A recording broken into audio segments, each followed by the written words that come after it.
What's up, everybody? Welcome back. We're here with some more NFL DFS picks and lineup advice for DraftKings and FanDuel. This time for the Week 5 Thursday Night Showdown slate, Tampa Bay Buccaneers and the Atlanta Falcons. Welcome. I'm Brian Jester, co-founder here at Occupy Fantasy. In this video, we'll talk about the injuries that impact tonight's game. We will discuss low-risk lineup construction tips and some core plays, and then we'll talk about, at the very end, high-risk picks, strategies, and tips for winning the biggest prizes on DraftKings and FanDuel. It is week 5 already. Hard to believe, but we're here with another showdown video. Let's not waste any time. Let's get into it, and let's start with the injuries for Tampa Bay and Atlanta. On Tampa Bay's side, the biggest injury on the slate, the biggest two injuries for showdown purposes for Tampa Bay, are the wide receiver 3 and 4s. Jalen McMillan, their rookie receiver, he is still dealing with a hamstring injury. He is out, as is his backup, Trey Palmer, who scored a touchdown early last week when McMillan was out. Trey Palmer is out as well. So what does that mean? That means they have Sterling Shepard, the veteran. Yeah, if you've been watching football for a while, you remember Sterling Shepard back with the New York Giants. He is going to be the wide receiver 3 tonight. Saw 5 targets once he came in for Trey Palmer last week. And on DraftKings, he is just $1,600.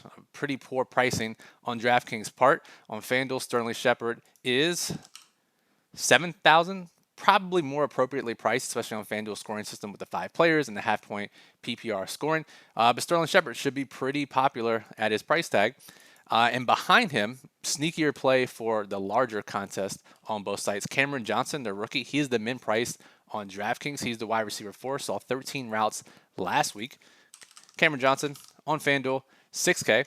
So super cheap. And again, just to be clear, Shepard expected to get the most routes of the remaining receivers after Godwin and Evans. But Cameron Johnson will get some runs too, and they will probably call up Cody Thompson from the practice squad. He'll be the minimum price, but probably a special teams player only. So Sterling Shepard, big boost tonight, and Cameron Johnson, who didn't play the first couple of weeks of the season, but just getting back into the swing of things, he'll be the wide receiver 4 tonight for Tampa Bay. And remember, Tampa Bay runs a lot of 3 receiver sets. Even their wide receiver 4 gets some run as well. So lots of opportunities likely for both Shepard and Cameron Johnson tonight. On Atlanta's side, just some defensive injuries to think about. Inside linebacker Troy Anderson, he is out. That's a bump to Tampa Bay tight ends and running backs.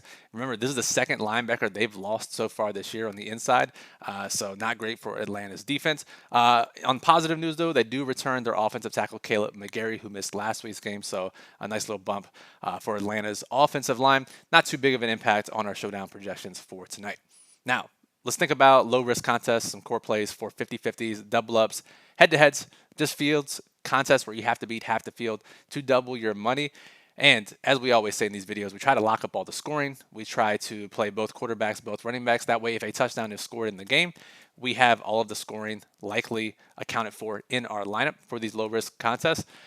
And the first comment tonight is about how soft the DraftKings pricing is. FanDuel's pricing isn't much tighter, so if you remember last week's video, I think it was Thursday's video, where I said, wow, remember the first couple of weeks and you could do whatever you wanted with lineups and players were mispriced.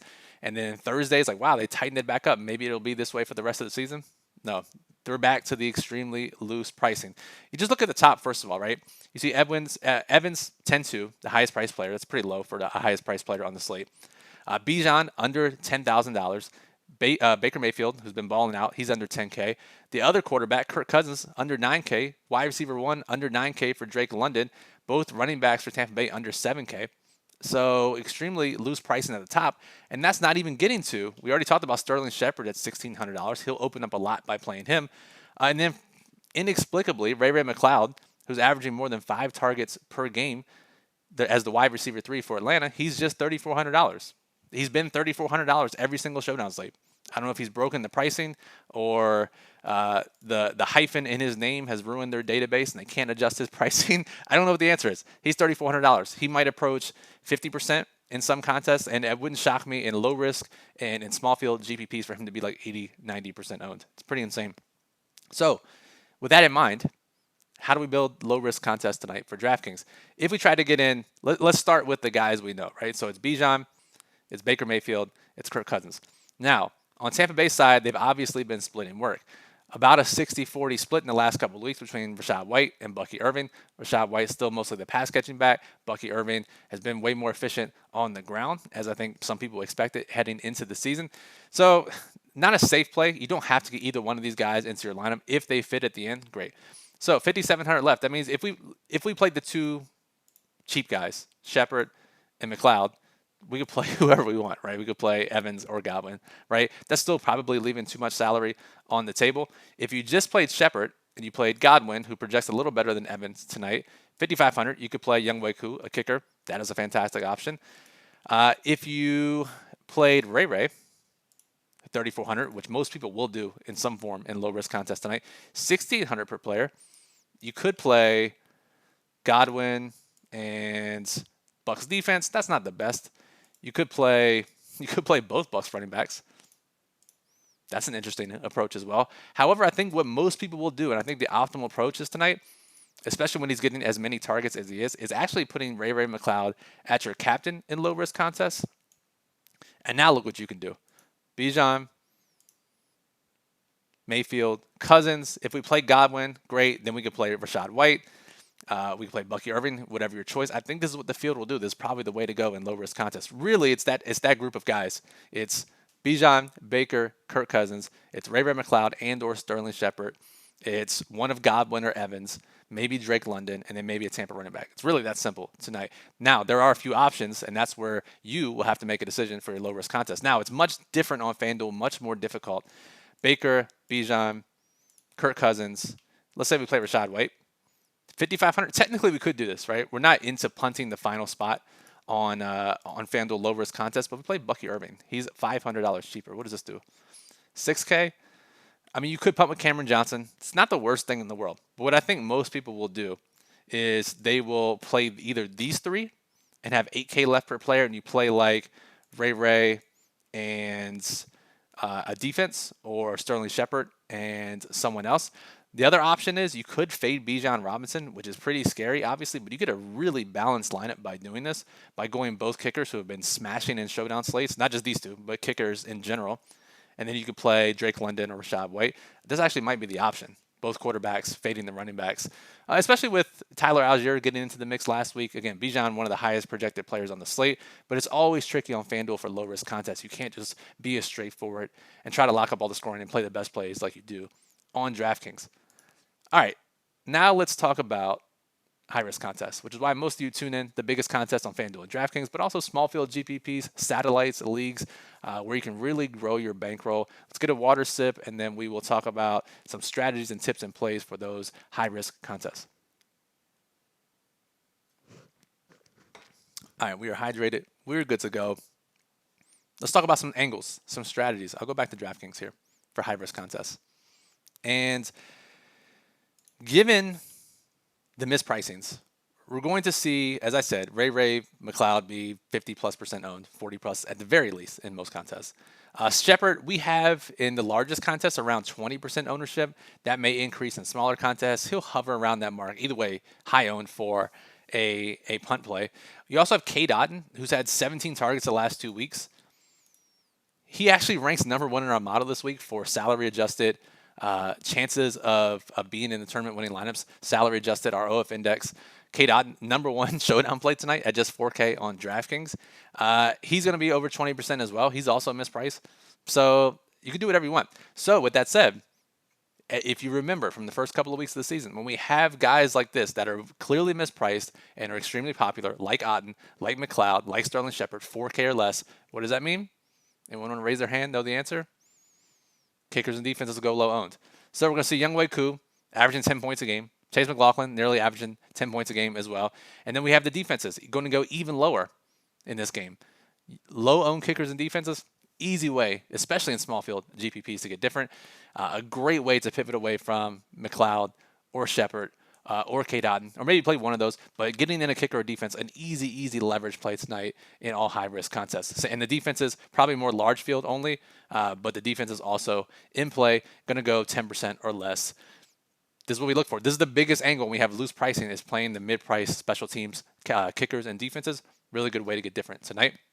And on FanDuel, they won't be 10% owned or 15% owned, but we still have McLaughlin and Koo right around that 20% mark. Defenses right around that 15% mark, a little bit lower. So if you're looking for that low owned piece in the middle of your lineups on FanDuel, the kickers and defenses apply as well. Who else? All right, we talked about Cam Johnson at the min price. He'll be super low owned, probably not even owned much at all because you don't need him on this slate. On both sites, especially 1 to 5%, a good high risk. Large field, probably only pivot for tonight's slate.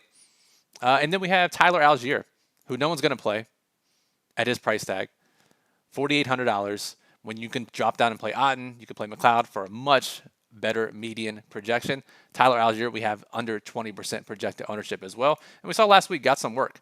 8 carries, 60 yards, 2 targets. There was a time when he was getting a couple drives in the second half and Twitter was going crazy about where is Bijan. That's just going to happen. So if that happens tonight, Tyler Algier could pay off his price tag at $4,800 as well. But still, I think the point remains, kickers and defense, by far the best leverage plays on tonight's slate if you're looking for low-owned plays in your high-risk contest. Now, I've only named 4 or 5 guys who are low-owned. When you don't have that many low-owned flex plays, the next alternative, turn to low-owned captains. That is a great idea for both FanDuel and DraftKings. If we look at small field GPPs, the best next tier after the highest priced or the highest owned captains, Mike Evans, Kirk Cousins. We have both these guys right around 10%, 5 to 10% in some contests. Mike Evans obviously has multi-touchdown upside. Kirk Cousins as a quarterback in a small field GPP, crazy for 5 to 10% projected ownership at the captain spot.